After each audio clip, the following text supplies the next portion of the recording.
Welcome students. आज के हमारे इस लेक्चर में हम हमारे इस चैप्टर की एक्सरसाइज 7.2 का क्वेश्चन नंबर 2 सॉल्व करेंगे। इस क्वेश्चन में हमसे कहा जा रहा है, in triangle ABC AD is the perpendicular bisector of BC.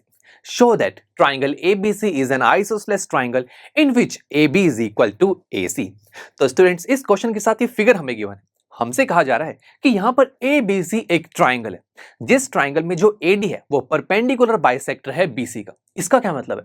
Perpendicular का मतलब यह है दोस्तों कि जो एडी है वो बीसी पर 90 डिग्री का एंगल क्रिएट करेगी, यानी कि एंगल एडीसी और एंगल एडीबी दोनों 90 डिग्री के होंगे। बाइसेक्टर का मतलब यह हुआ दोस्तों कि ये जो एडी है वो बीसी को 2 इक्वल पार्ट्स में डिवाइड करेगी, यानी कि बीडी की वैल्यू सीडी के इक्वल होगी। अब हमें ये शो करना है कि जो ट्राइंगल एबीसी है वो एक आइसोसेलेस ट्राइंगल है, और हमें जानते हैं कि एक आइसोसेलेस ट्राइंगल की कोई भी दो साइड्स आपस में इक्वल होती हैं। वो दो साइड्स कोई भी हो सकती है, ए बी ए सी हो सकती है, ए सी और बी सी हो सकती है। बट हमारे इस क्वेश्चन के साथ स्पेशली बोला गया है कि शो कीजिए कि ट्राइंगल एबीसी एक आइसोसेलेस ट्राइंगल है in which AB is equal to AC, यानी कि मुझे AB और AC को इक्वल शो करना है। अगर AB और AC इक्वल हो गए तो हमारे इस ABC ट्राइंगल में दो साइड्स इक्वल हो जाएंगी, और हम कह सकते हैं फिर कि ट्राइंगल ABC एक आइसोसेलेस ट्राइंगल है।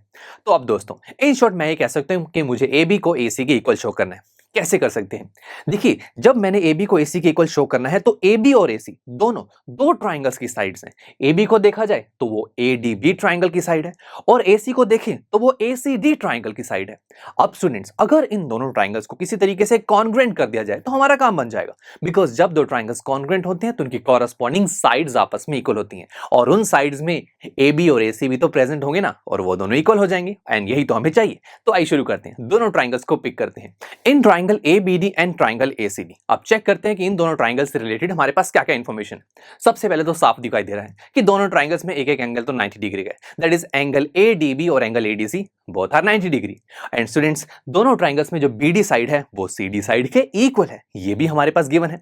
और क्या मिल सकता है इन दोनों में से? हाँ, दोनों ट्राइंगल्स में जो एक साइड है जो कि AD वो कॉमन है, तो AD is equal to AD common side. तो हमें इन दोनों ट्राइंगल्स से रिलेटेड 3 इंफॉर्मेशन तो मिल चुकी हैं, और इन 3 इंफॉर्मेशन की हेल्प से मैं क्या कह सकता हूं कि इन दोनों ट्राइंगल्स में दो साइड्स तो आपस में इक्वल है, यानी कि जो फर्स्ट ट्राइंगल की BD और AD साइड है वो सेकंड ट्राइंगल की CD और AD साइड के इक्वल है। और स्टूडेंट्स, इंटरेस्टिंग बात यह है कि इन दोनों इक्वल साइड्स के बीच में आने वाला एंगल भी आपस में इक्वल है, और हमें जानते हैं कि जब दो ट्राइंगल्स में दो साइड्स और उसके बीच में आने वाला एंगल इक्वल होता है तो वो दोनों ट्राइंगल्स कॉन्ग्रुएंट होते हैं बाय SAS कॉन्ग्रुएंसी रूल। तो सही है, दो ट्राइंगल्स कॉन्ग्रुएंट तो हो चुके हैं, बट उनकी नेमिंग करना भी बहुत इंपॉर्टेंट है। तो आइए शुरू करते हैं। फर्स्ट ट्राइंगल का नाम तो हम कुछ भी रख सकते हैं, तो लेट्स से मैंने रखा triangle ADB is congruent to. Second triangle का नाम हम हमारी गिवन इंफॉर्मेशन की हेल्प से करेंगे, और उसमें भी हम सबसे पहले एंगल को देखते हैं।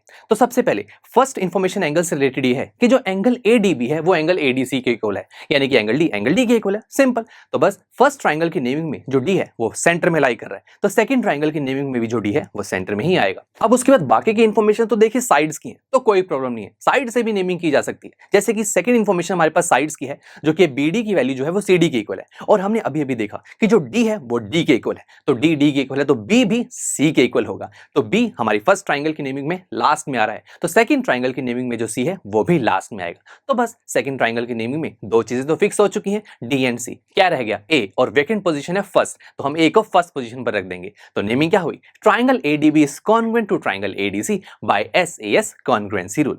अब स्टूडेंट्स, हमें तो क्या शो करना है कि जो AB साइड है वो इसी के इक्वल है। अभी तो यहाँ दो ट्राइंगल्स कॉन्ग्रुएंट हुए हैं, बट स्टूडेंट्स जरा देखिए, जो AB और AC साइड है इन्हीं दो ट्राइंगल्स की ही तो साइड है, तो बस ये दोनों ट्राइंगल्स अगर कॉन्ग्रुएंट हैं तो इनकी कॉरस्पॉन्डिंग साइड्स आपस में इक्वल होंगी, और उन कॉरस्पॉन्डिंग साइड्स को हम नेमिंग की हेल्प से चेक करेंगे। कैसे?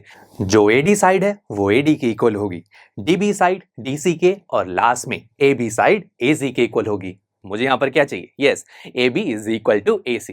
तो बस, और इसका रीजन क्या होगा? CPCT, यानी कि corresponding parts of congruent triangle are equal.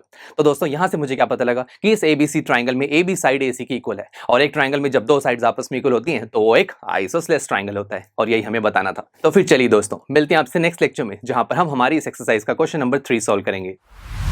I am sure students, आपको ये लेक्चर काफी पसंद आया होगा, और ऐसे ही मजेदार तरीके से अपने हर एक कॉन्सेप्ट क्लियर करने के लिए डाउनलोड कीजिए PUStack ऐप को, जहां पर आपके पास और भी बहुत सारे ऑप्शंस होंगे, जैसे कि back exercise solutions, tip videos, sample papers and much more. So what are you waiting for? Download the app now.